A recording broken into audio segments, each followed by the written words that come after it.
को मालूम है कि ऑस्ट्रेलिया में 2 करोड़ 27 लाख इंसान बसते हैं, जबकि ये मुल्क 20 करोड़ रैबिट्स का भी गढ़ है, यानी इंसानों की पॉपुलेशन से 10 टाइम्स ज्यादा।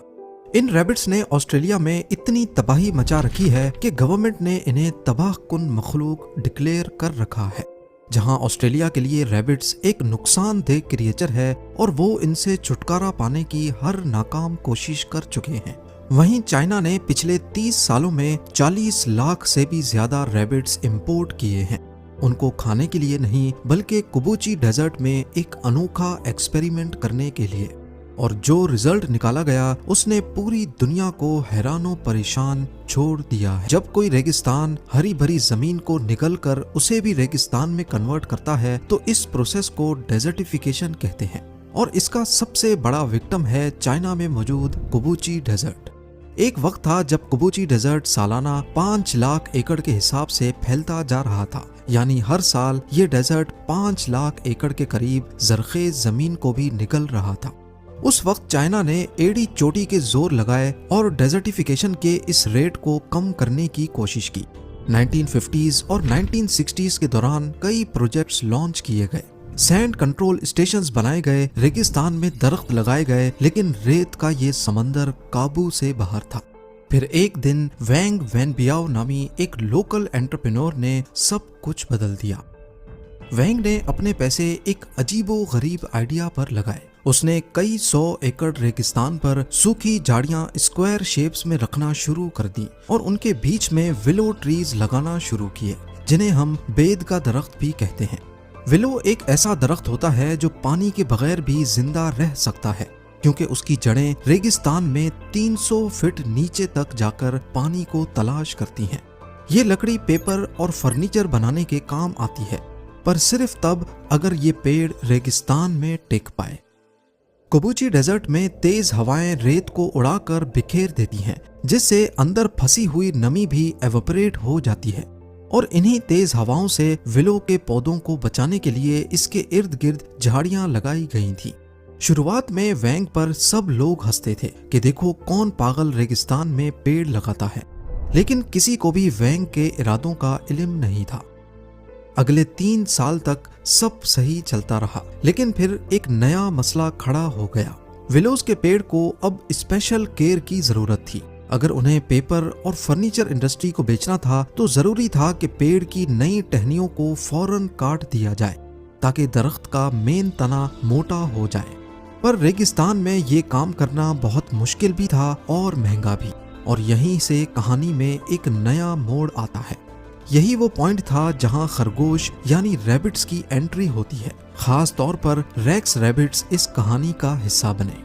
रेक्स रैबिट एक खास ब्रीड है जिनका फर बिल्कुल ओटर या ऊद के बालों जैसा होता है, बहुत मुलायम, महंगा और लग्जरी कपड़े बनाने में इस्तेमाल होता है। लेकिन रैबिट्स को यहाँ लाया ही क्यों गया? क्योंकि उनकी एक छोटी सी आदत ने कुबूची डेजर्ट के इकोसिस्टम को ही बदल दिया। रेक्स रैबिट विलो के पेड़ से निकलने वाली नई टहनियों को खाना पसंद करते हैं। जब वो नई और पतली टहनियां खाते गए तो दरख्त का मेन तना और ज्यादा मोटा होता गया, जो पेपर इंडस्ट्री वाले महंगे दामों खरीद कर जाते थे। यानी रैबिट्स ने खाना भी खाया और पेपर इंडस्ट्री को रॉ मटेरियल भी दिया। एक तरफ एनवायरनमेंट, दूसरी तरफ इकोनॉमी, दोनों की जीत होने लगी। पर यह कहानी की सिर्फ शुरुआत थी। जैसा कि आपने पहले जाना, विलो पेड़ की जड़ें 300 फीट तक जमीन के अंदर चली जाती हैं। ये जड़ें रेत के अंदर जाकर उनकी स्ट्रक्चरल स्टेबिलिटी को बढ़ाने लगी, और उससे फायदा ये हुआ कि तेज हवाओं के दौरान अब रेत उड़ती नहीं थी और उनके अंदर फंसी हुई नमी एवोपरेट नहीं होती थी। इसी बीच रैबिट्स ने अपना असल कमाल दिखाना शुरू किया। रेक्स रैबिट्स का वेस्ट यानी उनका गोबर फर्टिलाइजर के तौर पर काम आने लगा। चाइना के जीरो वेस्ट सिस्टम में ये भी एक कीमती प्रोडक्ट बन गया। दूसरा, रेक्स रैबिट्स की ये ब्रीड सबसे ज्यादा बच्चे पैदा करती है। एक फीमेल साल में 50 बनी को जन्म देती है, यानी इनका रिप्रोडक्शन रेट भी काफी ज्यादा है। जब ये रैबिट्स ज्यादा हुए तो उनका गोबर भी बढ़ता गया और जमीन और ज्यादा जरखेज होती गई। देखते ही देखते रेत खेतों में बदल गई, जहां अब ऑर्गेनिक सब्जियां भी उगाई जाने लगी। बाद घास भी मल्टीप्लाई होने लगी। यानी रैबिट्स ने सिर्फ विलो ट्रीज की मेंटेनेंस का काम नहीं किया, बल्कि घास भी उगाई और आखिर में उनके फर को भी महंगे दामों सेल किया जाने लगा। ये प्रोसेस एक सेल्फ सस्टेनिंग साइकिल बन गया। रैबिट्स ने लिटरली रेगिस्तान को हरा भरा करना शुरू कर दिया। इस एक्सपेरिमेंट की कामयाबी के बाद वैंग सिर्फ यहीं पर नहीं रुका। उसने 100 बिल्डोजर्स किराए पर लिए और रेगिस्तान के टीलों को लेवल करना शुरू कर दिया। उसने खड्डे भरे, जमीन सीधी की और उस पर भी विलो के पेड़ लगाना शुरू कर दिए। इस दौरान लोकल लोगों को इनकरेज किया कि वो रेक्स रैबिट्स पालें। उसने चाइनीज गवर्नमेंट की मदद से लाखों रेक्स रैबिट्स मंगाए और लोकल लोगों में बांट दिए। हर घर अब एक छोटा फार्म बन गया। 10 साल तक ये प्रोजेक्ट चलता रहा और पूरा एरिया ही बदल गया। एक वक्त था जब यहाँ रेत के अलावा कुछ नहीं होता था, अब ये हरा भरा एरिया है। कुबुची डेजर्ट का टोटल एरिया 18,600 स्क्वायर किलोमीटर पर फैला हुआ है, जिसमें से यूएन रिपोर्ट के मुताबिक 33% या फिर 6,250 स्क्वायर किलोमीटर हरा भरा हो चुका है। ये 30 सालों से ज्यादा की मेहनत का नतीजा है। इस बदलाव की वजह से कुबुची डेजर्ट अब सी ऑफ डेथ के बजाय इकोलॉजिकल मार्वल के नाम से जाना जाता है। पर यहाँ सिर्फ एनवायरनमेंट ही नहीं बदला, लोगों की जिंदगी भी बदल गई। चाइनीज गवर्नमेंट ने यहाँ 3 अरब युआन की इन्वेस्टमेंट की, जो लगभग $400 मिलियन बनते हैं, और इन पैसों से यहाँ नए गांव बनाए गए और लोगों को रेगिस्तान में नया रोजगार फराहम किया गया। आज यहाँ लाखों एकड़ रेगिस्तान पर लोगों का रोजगार लगा हुआ है। 2000 से ज्यादा फार्म्स चल रहे हैं और हर साल 30 लाख रेक्स रैबिट्स बेचे जाते हैं। एक फार्मर की एवरेज सालाना इनकम $9,600 तक पहुंच चुकी है। यानी जो लोग पहले रेगिस्तान छोड़कर भाग रहे थे, वो अब यहीं पर अमीर बन चुके हैं। एक एस्टीमेट के मुताबिक 10,000 लोगों की जिंदगी बदल चुकी है। 2017 में जब मीडिया रिपोर्टर्स यहाँ पर आए तो उन्होंने देखा कि यहाँ का माहौल पहले से 10 गुना ज्यादा बेहतर हो चुका है। पेड़ पौधे, घास, जानवर और इंसान सब कुछ एक रिदम में चल रहा है। पर यहाँ पर एक सवाल सबके जहन में आ रहा होगा कि अगर रैबिट्स रेगिस्तान को वापस हरा भरा कर सकते हैं तो ऑस्ट्रेलिया में ये खतरनाक क्यों है? असल में ऑस्ट्रेलिया में 1859 से पहले तक कोई रैबिट्स ही नहीं थे। फिर एक ब्रिटिशर ने यहाँ सिर्फ 24 रैबिट्स छोड़े ताकि इनकी आबादी बढ़े और फिर ब्रिटिशर्स यहाँ इनका शिकार करने आया करें।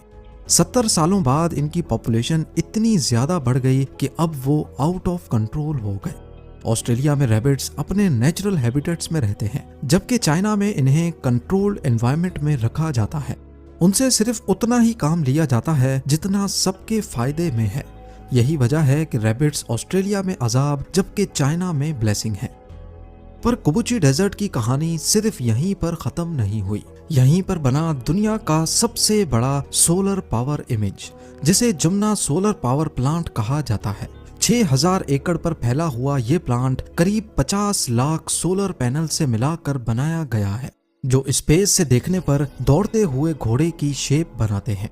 गिनीज वर्ल्ड रिकॉर्ड के मुताबिक ये दुनिया का सबसे बड़ा सोलर पैनल इमेज है। 2022 तक ये plant 2.3 billion kilowatt energy generate कर चुका था। इससे चाइना ने 7,60,000 टन कोयला बचाया और 18 लाख टन कम कार्बन डाइऑक्साइड प्रोड्यूस की। पर अगर आप ये समझ रहे हैं कि ये पावर प्लांट सिर्फ बिजली बनाता है तो आप बिल्कुल गलत हैं। ये प्लांट डेजर्टिफिकेशन से भी लड़ता है। पैनल्स के नीचे सनलाइट नहीं पड़ती, लिहाजा एवोपरेशन कम होती है, जिसकी वजह से यहाँ घास उगाई जाती है। और घास को काटने के लिए यहाँ पर भी रखे गए हैं रेक्स रैबिट्स। रैबिट्स घास को खाते हैं और अपने गोबर से नई घास का बीज भी बोते हैं। यूं ना सिर्फ डेजर्टिफिकेशन कम हो रही है, बल्कि फ्री एनर्जी भी प्रोड्यूस होती है और आखिर में रैबिट्स का फर भी महंगे दामों सेल होता है। और पैनल्स की वजह से यहाँ तेज हवाओं की रफ्तार 50% तक कम हो गई है। कम रेत डिस्प्लेस होती है, जिसकी वजह से आहिस्ता आहिस्ता नई जमीन भी अपने आप जरखेज हो रही है। आज अगर आप कुबुची डेजर्ट जाएं तो वहाँ भेड़ बकरियां, बतख और खरगोश एक साथ रहते हैं। पैनल्स के नीचे घास है और आसपास विलोज के झुंड। कोई सोच भी नहीं सकता था कि सी ऑफ डेथ कभी सी ऑफ लाइफ कहलाएगा। और ये सब शुरू हुआ एक छोटे खरगोश के सही इस्तेमाल से। आज दुनिया भर के रिसर्चर्स इस मॉडल को इको इकोनॉमिक रेवोल्यूशन का नाम दे रहे हैं। एक रिपोर्ट के मुताबिक दुनिया का 50% एरिया रेगिस्तान है और 40% एरिया डेजर्टिफिकेशन से लड़ रहा है। आज यूरोप समेत अमेरिका भी चाइना के इस इको इकोनॉमिक रेवोल्यूशन से सबक लेने की कोशिश कर रहा है। कुबुची डेजर्ट का मैसेज साफ है, अगर इंसान और कुदरत मिलकर काम करें तो मौत के समंदर को भी जिंदगी का बागीचा बनाया जा सकता है।